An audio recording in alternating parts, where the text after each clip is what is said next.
So welcome back. This is part 2 of the video series on writing a DPD code from scratch in C.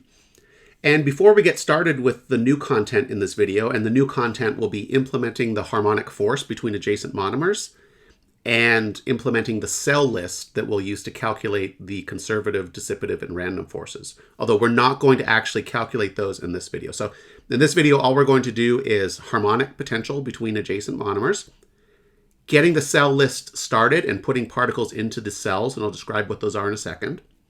And then we're going to write a simple function to calculate the root mean squared radius of gyration of the polymers in the system. But before we do that, I was going back and watching the part 1 video from this series, and that was, just to make sure everything kind of came out right and things like that. And I noticed 3 mistakes, and they don't really influence what the code would have done. So the code would have generated the correct results, but I wanted to address them here just so that we're all on the same page and there's no misunderstandings. The first one is I talked about the harmonic potential, and what the harmonic potential does is it keeps adjacent monomers bonded to each other roughly a distance, in this case b, away from each other. Now the force that I gave you that we calculated as the negative gradient of the potential was correct.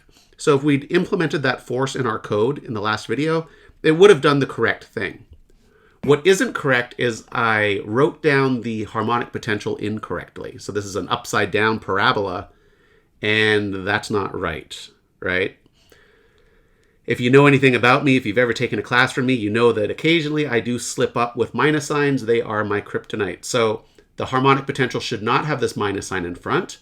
With the minus sign, this would not keep the monomers bonded to each other. It would actually cause the distance between them to grow towards infinity.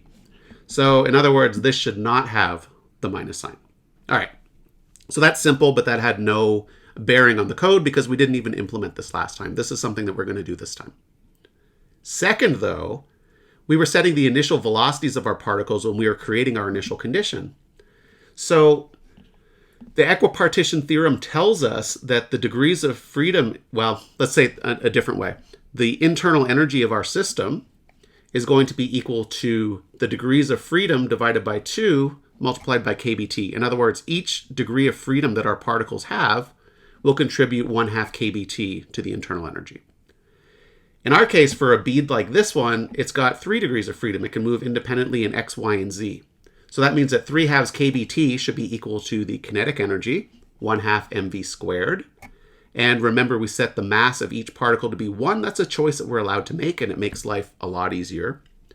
So 3/2 kBt should be 1/2 m equal to 1, v squared, so v dot v, which implies that the magnitude of our velocity should be square root of 3 kBt to begin with. And remember that we set kBt equal to 1. But it's also a parameter that's passed in our parameter file. So that part's taken care of, but we forgot the factor of 3 in the square root. So that means that our code for setting the initial velocity of each particle should look like, for example, the x component of the velocity should be square root of 3 kBt times cosine phi sine of theta. Remember, these parts of the expressions are coming from the spherical symmetry. And so each of the coordinates should have square root of 3 kBt in front instead of just square root of kBt. So we'll make that correction first.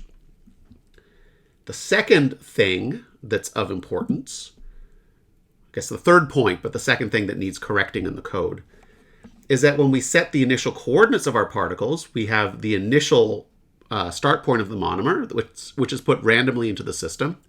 But each subsequent monomer has a position that depends on the position of the monomer before it. And in general, although the direction should be random for each monomer, it should be a distance b away from the previous monomer, right? B is our bond length.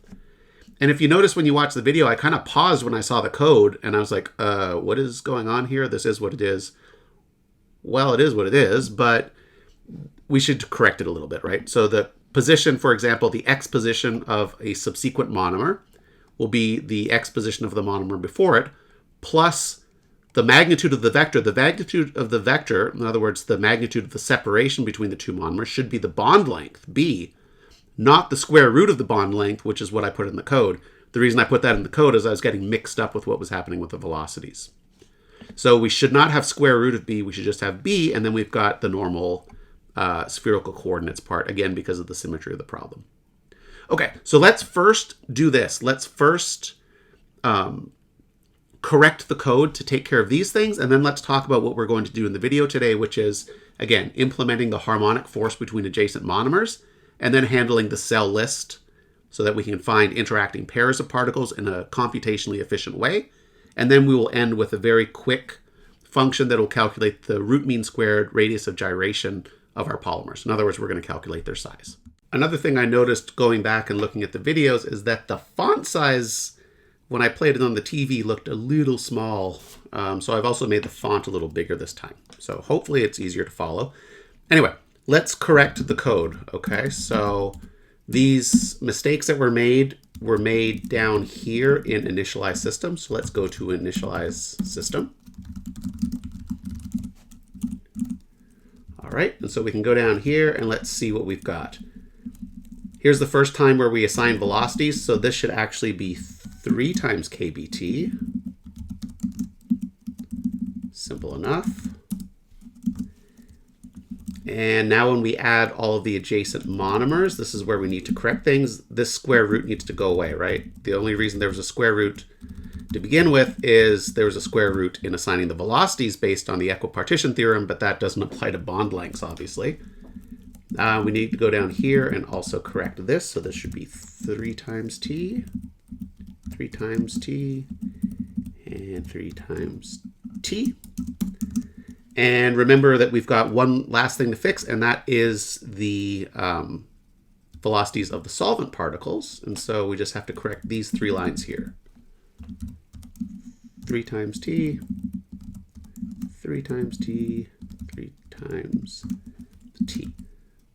Okay, and now all of our mistakes are corrected. So let's get to the new material in the video now. So what we really want to do today, the biggest thing that we need to do, is in the next video, we're going to actually implement the conservative, random, and dissipative forces. But remember that in DPD, the only particles that will interact with a certain particle, so let's say that we're considering the particle that's in red here, the only particles that will interact with it are those that are within a distance RC away.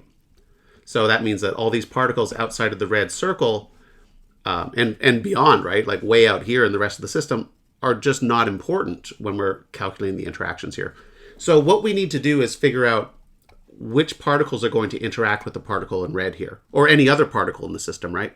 Now, what we could do is we could just start with this particle, and then we could check individually all the coordinates of every other particle in the system and only calculate the forces that are due to particles within a distance RC. But most of that is going to be wasted time because we're going to be iterating through particles that are way out here and aren't expected at all to influence the red particle.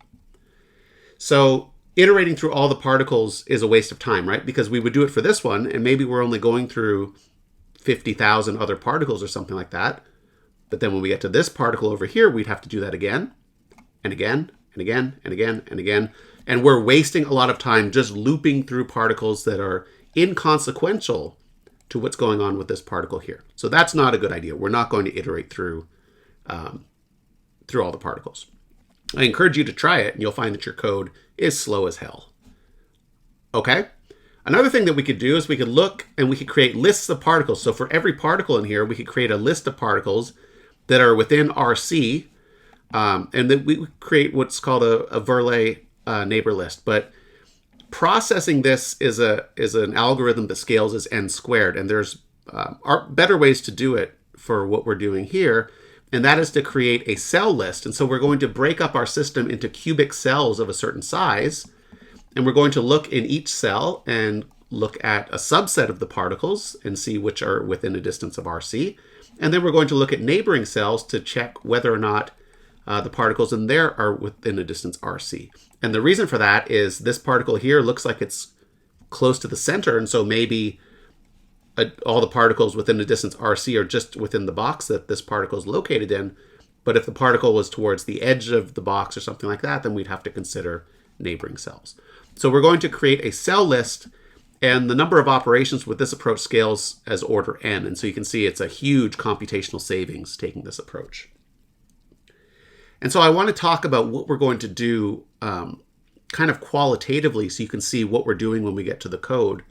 And so I'm going to do this in 2 dimensions, but keep in mind that the code we're writing is 3 dimensions, and so things will be a little bit different, but not really, right? We're just going to add an extra index. So what is it that we're doing? Well, if you remember, the particle that I was showing in red was in the center box here. So let's call this cell 0, and that's going to be the cell that we're considering. And we're going to process the particles in cell 0 with all the other particles in cell 0. But we also need to look at neighboring cells, right? So I'm denoting the neighboring cell by cell 1 here. So we can calculate the index of these cells based on what the x and the y coordinates are. Remember, I'm just doing this in 2 dimensions right now.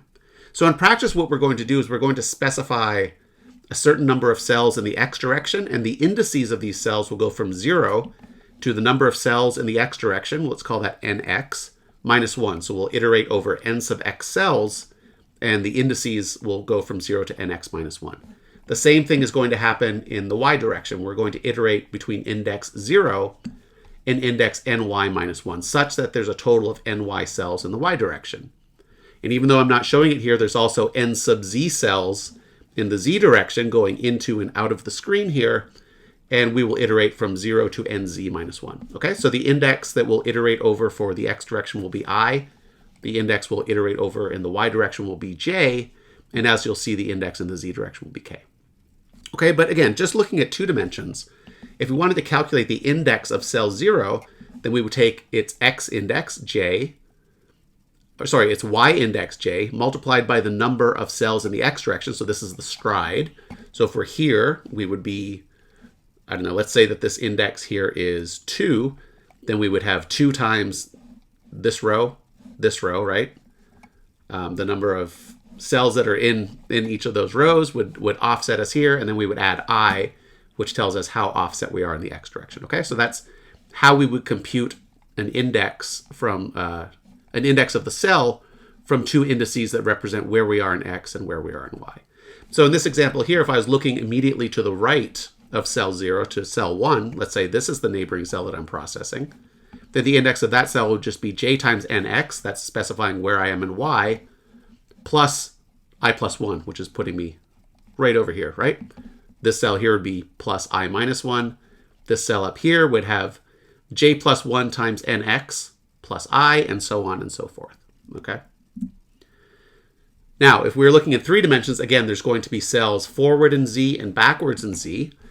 And so there's a total of 26 neighbors for each cell. So you can count up the number of neighbors. There would be 9 in front, 9 behind, that's 18, 19, 20, 21, 22, 23, 24, 25, 26. And if we add in the cell 0 that we're looking at, that would be 27 possible neighbors. But remember, the forces that we're calculating are pairwise. So if I calculate the force between particle I and j, I only need to do that once because forces are equal in magnitude and opposite in direction. So the actual number of cells that we need to process in 3 dimensions is going to be the 13 neighbors plus cell 0. So that gives us 14, right? So half of 26 gives us 13 neighbors, plus the cell that we're in gives us plus 1, 14 boxes to process. So I've created in the directory, the source code directory, a header file called celllist.h. It's got the variables that we're going to use, or actually the arrays that we're going to use to process the cells. So we're going to use a data structure called a linked list. And it's also going to contain all of the indices such that we can easily calculate the index of our neighboring cells. So the 14 neighbors, we're going to do that. And I hope this becomes a little bit clearer when we do this in code. I realize this is just a lot of words. But briefly, in 3 dimensions, we're going to be able to calculate the index of cell 0 as the index k. This is where we are in the z direction, times nx times ny. So here's the stride in that direction, plus j times nx plus I. So here's the 2-dimensional version, and this is the addition we need to make for 3 dimensions. So again, we're going to use a linked list, and I'll show what that structure looks like in case you've never had a link or never used a linked list before or heard of it. But basically, we're going to have an array called head, which is going to tell us the first index of the particle in the cell. And then we're going to have a list, which is going to say what all the other particles are in each cell. And if we come across an index in those arrays that's equal to -1, that means we've either reached the end of the list, or if the head array for this cell has -1, it means that the cell is empty. So we're going to calculate the number of cells in the X, Y, and Z directions as the dimension in X, Y, and Z, so the size of the system in X, Y, and Z, divided by the cell size. And then if we knew the coordinates of a particle and wanted to see what cell it belongs to, then we could calculate that as the X coordinate divided by the cell size plus the Y coordinate divided by the cell size times n sub x plus the Z coordinate divided by the cell size times n sub y and n sub x, which is completely analogous to what we were doing in the previous screen. The other thing is that when we're doing this, we could be on the boundary of the system. So if this was the left, or let's say the rightmost boundary in X, and we were processing interactions, the neighboring cell for here would actually be back here. So we need to account for that. The other thing is that if a particle has moved outside of the system, this scheme that we have here for calculating its size is no longer going to work. It might give us a negative number. It might give us something that's greater than the total number of cells, which will cause a segmentation fault because we're accessing memory that doesn't belong to us. So in these functions where we start to process the cell and calculate who belongs to what cell, we're going to also apply the periodic boundary conditions such that if a particle moves outside of Lx, Ly, or Lz, so its coordinate is less than 0 or greater than these values, we're going to wrap it back to the other side of the system. So we can do this all at once so that we're efficient in what we're doing. And that's what we're going to implement first. We're going to implement creating the cells, allocating their memory, putting particles in the cells, and that's where we're going to stop today. And in the next video, we're going to process the forces. So first we'll do this. Once we do that, we'll put in the code to calculate the harmonic interactions between monomers, and then we'll write the radius of gyration routine, and that will be it for this video. Okay, so first thing, let's take a look in that cell list file that I was mentioning. In here, we're going to define the size of the cells, and I'm setting them equal to 1 RC.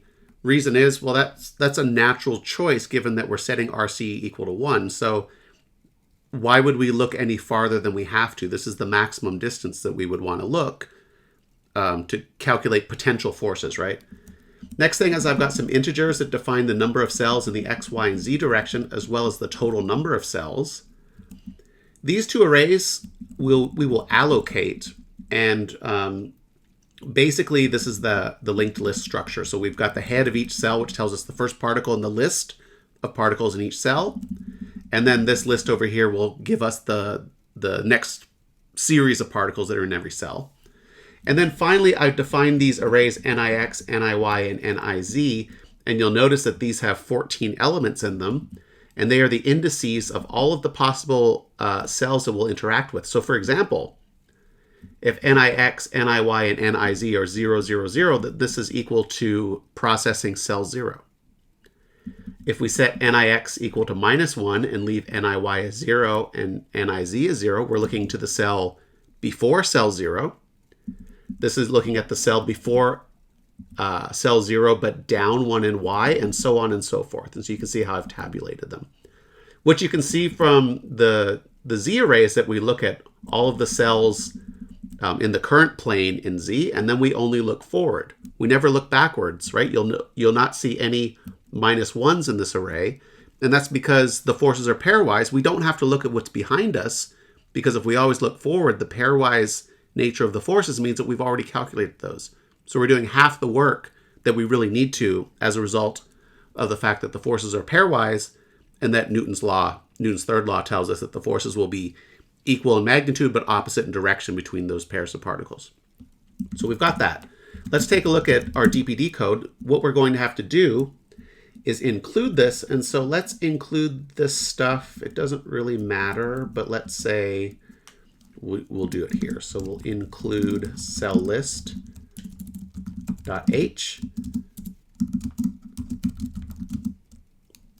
cell list variables parameters. Okay, so we've got that. Now the only thing that we really need to do is we just first need to allocate those arrays. And then once we do that, we should be able to put things in them. And that's it for the cell list so far, right? Okay, so what we're going to have to do is define some functions. So let's say that we have MakeList. And what this is going to do is place particles into those cells. And what else? We said we're going to calculate RG in this code. So let's say double calculate RG, and then we don't need to pass any parameters to it. And just like before, I go crazy if my stuff does not line up. It drives me up the wall. Okay. And then in Initialize system, what we're going to do, that's where we're going to actually do the allocation. Okay. So let's do that first. Let's look at Initialize system and go down to the bottom, because what's happened at the bottom is we basically know everything about our system. We put the particles everywhere. We know how many particles are in the system, blah, blah, blah, right? So this is going to be important for defining the size of our linked list. So let's first calculate how many cells we're going to have in the X, Y, and Z direction. So let's say allocate the cell list for processing interactions. And now we can do this. So the number of cells in the X direction is going to be, let's allocate first of all, we're not allocating anything yet, right? We're just calculating an integer. So the number of cells in the X direction must be an integer, and it should be equal to LX divided by cell size. And that's exactly what we just saw in the last little bit about what this cell list is. And we'll do the same thing in the Y direction, right? LY divided by cell size, and LZ divided by cell size. So this kind of seems silly at first, right? Since we set cell size equal to 1, but there are cases where we'd want the cell size to be greater than 1 in some of my codes. So for example, the parallel DPD code that we use for research in my group, sometimes we set the cell size larger, and it has to do with looking at things like nanoparticles and stuff like that. But for this, we don't need to do that. Now the total number of cells will just be the product, right, of how many we have in the X, the Y, and the Z direction. So this will be NX times NY times NZ. Now that we know that, we can start to allocate the linked list, right? So for example, the cell head will be an array of integers.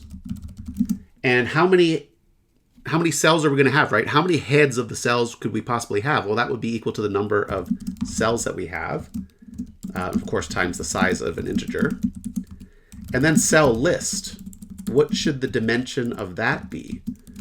Well, it's going to be an array of integers. And how many elements will we need for this array? Well, the most that we would want is the number of DPD particles, because every DPD particle would be a member of a cell and would theoretically have a neighbor, another element of the cell that we would process it with, or we would just set it to -1. So this would be an array that has a size of n DPD and then multiplied by the size of an integer.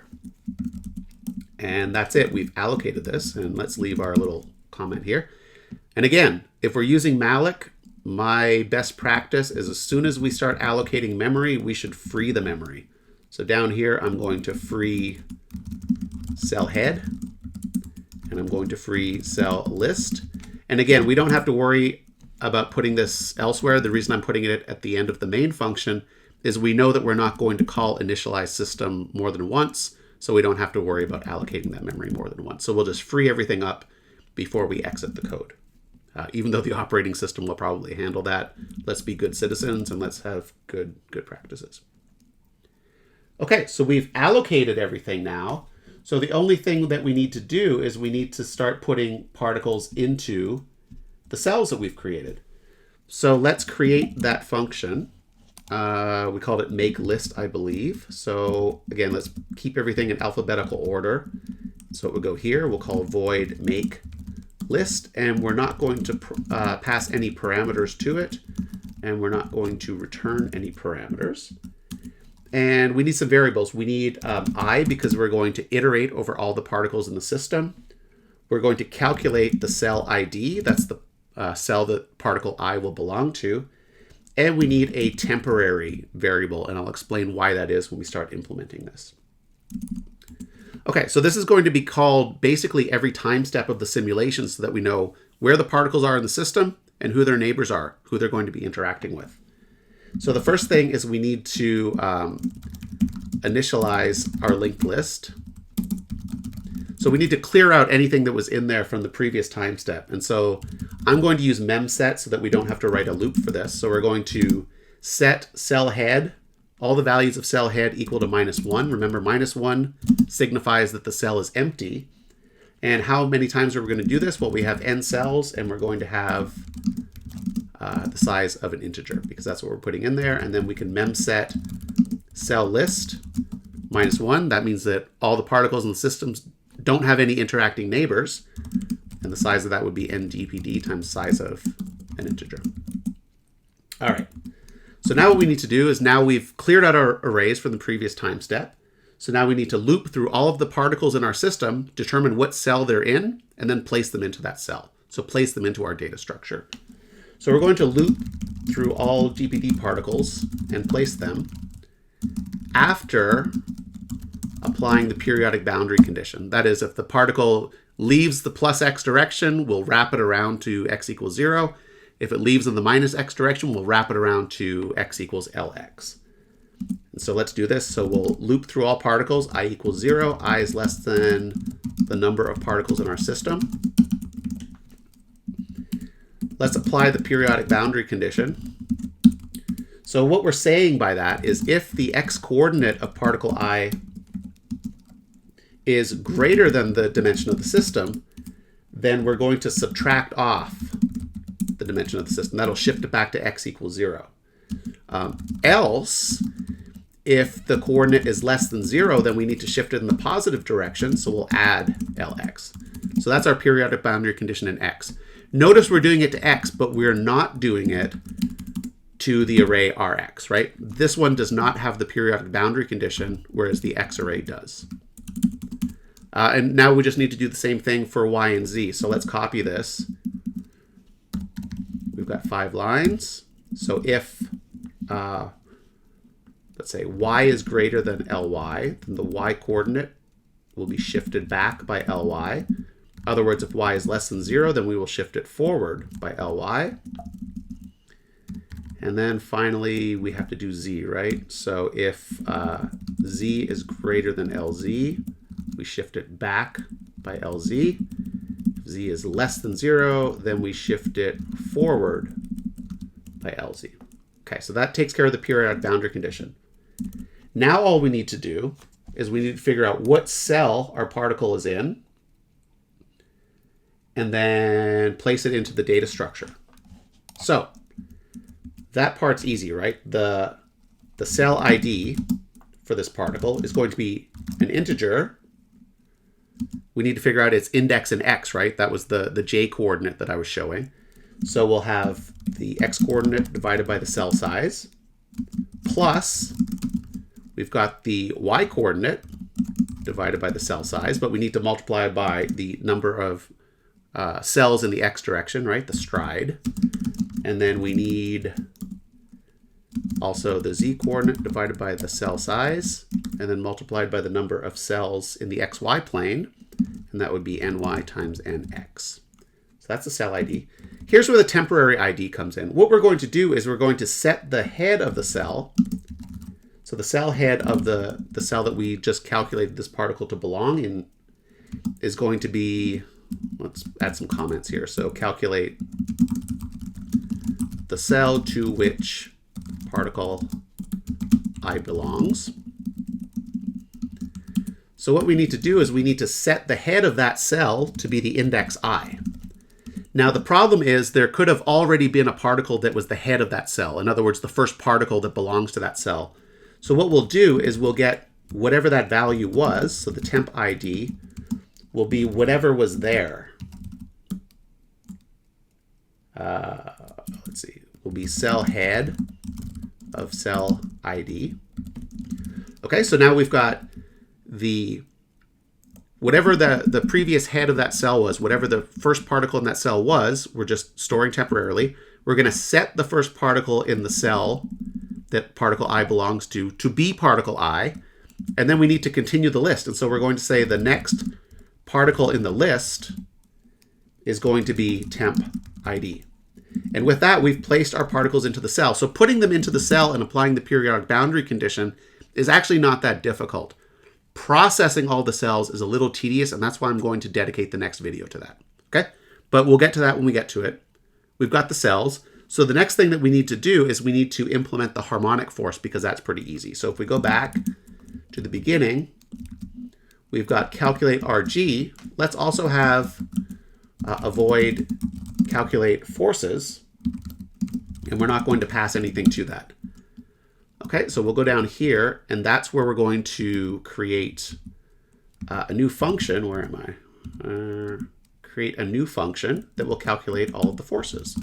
So calc forces, and again, we're not going to pass anything to it, and we're not going to return anything from it. So let's do that next. First thing to do is let's declare some variables here. So we're going to need some indices. We're going to need some separation distances. So let's call dx, dy, dz the distance that the particles are going to be separated from each other in those directions, right? So in the x, y, and z directions. Let's let this be the, let's say the total force that is going to result from the harmonic interaction. And then we can calculate, let's call this the total force, or the net force that results from that interaction, the harmonic interaction. And F comp will be the component of that force that's along the x, y, and z direction. So it'll be the dot product between F net and a unit vector in the direction of dx, okay? And I think that's all we need for the harmonic force anyway. So the first thing to do is, remember, we're going to be calling calculate forces every time step. So the first thing that we really need to do is make sure that we initialize our force arrays to be 0. And remember, we've got n DPD particles, and so we'll have n DPD doubles that are making up the f sub x array. Same thing for the y and the z arrays. All right. And with that, we've initialized those arrays. So that's why I really like mset and mcopy. It just allows us to copy arrays from one to another and initialize them to a certain value with one line of code instead of writing some big loop or something like that. I'm just going to put this here. We're going to do some of this right now, but we're going to,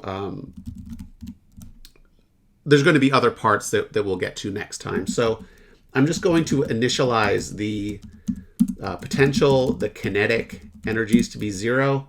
And I want to calculate the average bond length that results from applying the harmonic potential, just so it's something that we can keep track of. It's something that we can present. Maybe it's useful data for whatever problem we're interested in. Maybe it's not, but it allows us to also verify that our harmonic potential is behaving. Next thing is we want to apply the harmonic force between all adjacent monomers. So to do that, let's think about what we're going to do. We want to loop through all of the polymer chains. And so we're going to go from I equals 0. We're going to keep it less than the number of polymers in the system. All right, so we'll go through all the polymers. And for each polymer that we see, or that we're looking at, we want to look at the pairwise interactions between each set of monomers. So we want to go from the first monomer. We want to keep J less than the degree of polymerization -1, right? Because the last monomer in the chain is not going to have a neighbor in the forward direction. Remember, we're only calculating things once because of Newton's third law. And so this will go through all of the monomers, and this means I'm going to need some other variables. We're going to need 2 indices. And that should do it. So let's see. We need to calculate the index of our polymer, right? So where in the X, Y, and Z arrays are we going to be? So index I will be I times the degree of polymerization plus J. So this will tell us where we are offset, right? Because our polymer chains are listed in blocks of coordinates in the X, Y, and Z arrays. And then this is going to offset us by the monomer number that we're looking at. And the monomer that we're going to process this one with will just be the next one in the chain. Okay, so we've got the indices of the I and J particles. Now we want to know how far apart our monomers I and J. So how far they are in the x direction will just be the difference in their coordinates, right? And notice I'm using the Rx arrays because I need to know exactly how far apart these monomers are without having to deal with the periodic boundary condition. And so we're not worrying about where they are in the system, we're worried about where they are in relation to each other. And this just allows us to do this in a computationally more efficient manner than if we were checking like, oh, is one particle on the boundary and one particle isn't, so we need to subtract off, you know, or add on the dimension of the system. We're not worried about that, so we can just directly calculate it. Same with the y and the z coordinates. So we'll just get the difference in those. Okay, and dz. Great. I forgot my bracket again. And you know what? Let's declare another variable. Let's get dr to be the actual magnitude of that vector. And so obviously dr will be the square root of dx squared plus dy squared plus dz squared. So now we've got that. And you know what? This is probably a good place to think about tracking the average bond length, right? Because essentially what we've done is we've calculated here the bond length between particles I and J. So we could say B average will be plus equal that bond length. So we're keeping track of that. And now let's calculate the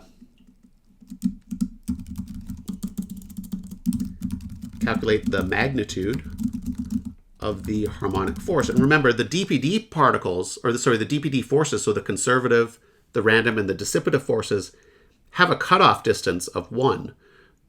So any particles that are separated by more than a distance, by a distance greater than 1, don't interact. But for the harmonic potential, that's not true. So we always calculate this force for our adjacent monomer. So the net value of that force would be minus the spring constant times dr minus the bond length. Okay, and so now we could say add to our potential energy.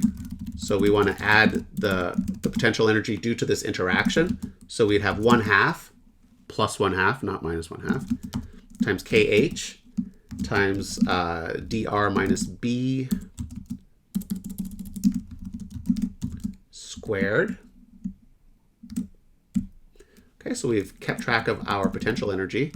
And now what we would want to do is we would add each component of the force to the associated force arrays. So what we would do is something like this. We would say the force in the x direction for particle I would be equal to the magnitude of the force times dx divided by dr. Right? So this is a unit vector in the direction of a unit vector in x along the separation of particles I and j. And so we could do something like the force in the on the j particle, we minus f net times dx divided by dr. And we would also want to add this to whatever values were already in that array. And I would do this for y and z. So what you can see is I'm constantly dividing by dr here.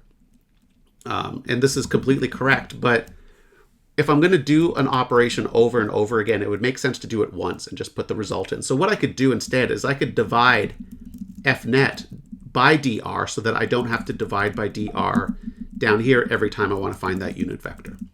So up here, I would set this, if I divided through by dr, this would be 1 minus b divided by dr. And that means that down here, the f component would just be the value of the force times dx.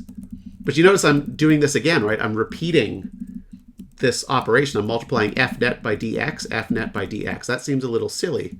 So instead, why don't I look at the component of the force as being f net times dx, And then what I can do is I can add the x component here, and I can subtract the x component here. So that's Newton's third law, right? Equal in magnitude, opposite in direction.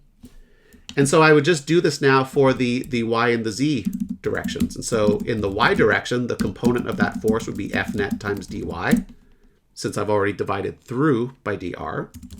And so the force in the y direction on particle I will be equal to whatever it is right now. Oh, I gotta line these up or it'll drive me crazy. Plus that component of the force, and then in the y direction for particle j would be minus that. Again, equal and opposite. Finally, in the z direction, I would have the net value of the force times dz, and then fc for particle I plus equals f comp, fz idxj minus equal f comp. And now I've calculated the harmonic interaction between all these things. And so I should have two braces down below, and I do. And so that's it. So we've calculated the harmonic force. Now what we'll do in the next video is process all cells and their neighbors. Oh, Canadian spelling got me again. Process all cells and their neighbors and calculate the conservative, random, and dissipative forces. All right, but we'll do that next time.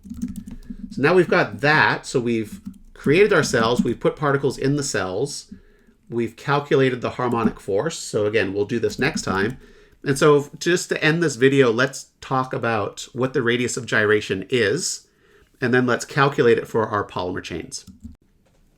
So the radius of gyration, I'm not going to derive this. There's a really great discussion about the radius of gyration and how you can calculate it for different architectures and integral forms versus the kind of discrete way we're doing it here. But Polymer Physics by Rubinstein and Colby on page 60 has the discussion of how to calculate this. But I want to go through a couple of details that are important. First of all, we can define the center of mass of each polymer chain individually as 1 over the degree of polymerization, and we sum up the positions of all the monomers. Now, normally there would be the mass in here, out here, and then in front. But first of all, the mass in our simulations is set to 1. Secondly, if the mass of all the monomers, the masses of all the monomers are the same, then they would cancel out. And so we just have this expression here that does not depend on the mass. Now, that might be a position that looks like this for the center of mass of the polymer chain. And then if we wanted to talk about the size of the polymer chain, we could talk about the end-to-end distance, right? So the distance from the first monomer to the last one. We won't do that here.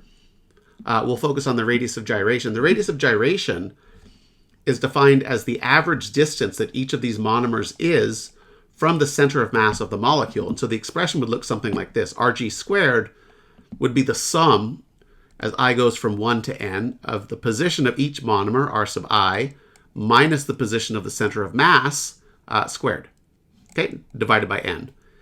And what you can do is you can expand this. You can substitute in the expression for R center of mass into this expression, so you get a double sum. And you get an expression that depends on the separations between I and j, but it's kind of a costly operation. It scales as n squared per polymer chain. So after a lot of algebra, you can actually simplify this expression where Rg squared is 1 over n squared. The summation I goes from 1 to n. The summation as j goes from I to n. So not 1, but I. And this is where the reduction in operations happens of the separation R sub I minus R sub j squared. Okay, and this is not just adjacent monomers.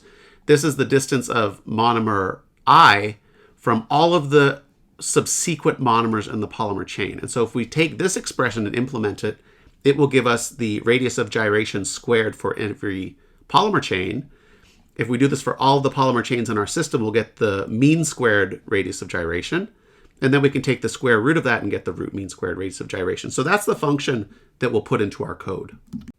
So let's write this function, and then we're done for this video. So again, alphabetically, I'll put it right underneath here. So Rg is going to be a floating point number, and we will make it double precision. So calc RG, we're not going to pass anything to this function, right? That's the prototype that we have above.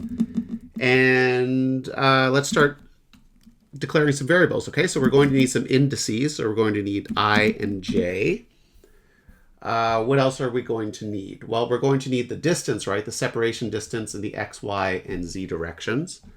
And some indices. So let's put k here.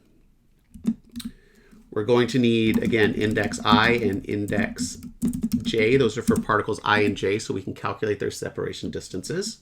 dx, dy, dz, and dr squared. We don't actually need dr in this case.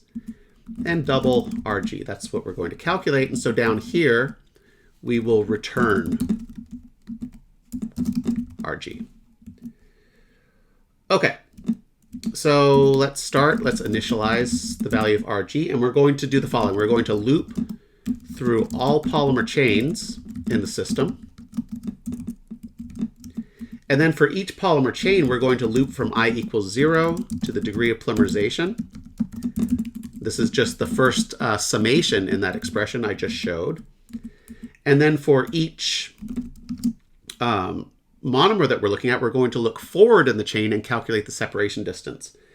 And so for, oops, this is a mistake, right? We need this to be j. And so for k equals j, k should be less than n. K is equal to k plus 1. So that's the structure of our loop. Now, if k is equal to j, the distance between that will be 0. And so it makes a lot more sense to look at the monomer right after. So we're going to modify our expression a little bit to cut out some more operations. And now we can start to calculate the separation distance between these particles. So the index of particle I, we do this just like in the harmonic force, right? So it'll be the polymer chain number multiplied by the degree of polymerization of a polymer chain plus j. And then for index j, this would be I times n plus k. So now we have the indices of our two particles, and so the separation distance, dx, is going to be rx of particle I minus rx of particle j. So kind of sort of like how we did this in the harmonic potential. And then dz is r, what am I doing here? ry, rz, and then rz minus rz idx j. Okay, so that's our separation distance. The dr squared, make our equal signs line up, is equal to dx squared plus dy squared plus dz squared. This is where I miss Fortran. There's an operation in Fortran for raising things to powers. And we've got that, and so rg is going to be equal to rg plus the value that we just calculated here. All right, so that's calculated the separation distances according to that formula. We need to divide rg by n squared per the definition. So rg will be equal to rg divided by n squared. And now what we've done is, this would be completely correct if we had only one polymer chain, but notice we've got n polypolymer chains. And so to get the mean squared end-to-end the mean squared radius of gyration, we need to divide by the number of polymers. And so rg would be equal to rg divided by n poly. And now we've got rg squared. Okay, so only other thing is rg will be equal to the square root of rg. So calculate root mean squared and return rg. And so that's how we calculate the radius of gyration. And so the only other thing before we finish up here is we look at the main function. So all we did in the previous videos, we initialized the system and wrote out the initial configuration. Now we need to start calculating forces. So we need to make our list, calculate forces. And if we wanted to, we could do something like, say, double RG RMS. And we could say something like RG RMS is equal to calc RG. And that's how we would implement all of these functions. So calculate initial root mean squared radius of gyration, and just for fun, let's say we'll print out the value of RG. Okay, now we've got everything. Moment of truth, will this compile? Yes, it compiles. So let's run it and see what we get. The initial value of RG in units of RC is 0.92 RC. So let's even make that a little bit better. I'm a big stickler for using the correct units. So let's say this is equal to, we'll keep 2 decimal places, and I'm not expecting it to be that big. And then we'll put the units RC like that. So the initial radius of gyration is 0.9 RC. Notice we calculated 0.92 RC up here, and we're getting 0.9 RC here. Do you know why that is? It's because we've got random numbers. And so we'll get something a little bit different every time because we create a random configuration every time. Okay, so that's it for this video. I hope that was useful still. Again, when we come back in the next video, we're going to calculate the conservative, random, and dissipative forces throughout our system using the cell list approach. And then we'll also implement the velocity Verlet algorithm, which is pretty easy to do. So it's just a couple lines of code. And then we'll have a complete simulation that's able to run. The only thing we have to do after that is just calculate, let's say, the temperature and the momentum in our system that just serve as kind of sanity checks to make sure our code is doing what we think it is. And then output the coordinates every once in a while. And then we can start to do some very simple science with our code. So I will see you next time in video 3 of the series.